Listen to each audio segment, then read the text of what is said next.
Kasi lagi, "Mommy, mommy, mommy, mommy," gano'n. Kung hindi ako play safe, lahat talaga sila. How's life after PBB? And also, sino pinaka-mamimiss mo?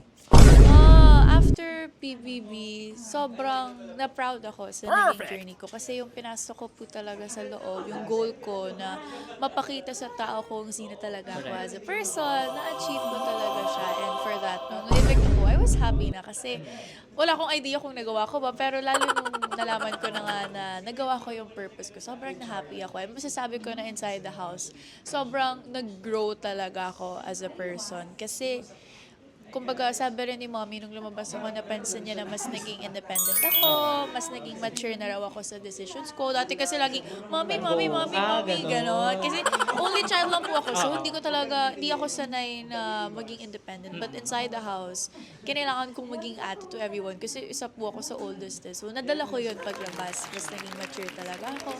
And sa pinaka-mamimiss, ang dami, halos lahat Halos lahat sila. sila. Lahat, pinipilit kong makaisip ng specific name or names, pero pantay-pantay po talaga. Promise guys, walang eme ko, hindi ako play safe. Lahat talaga sila mamimiss ko, as in.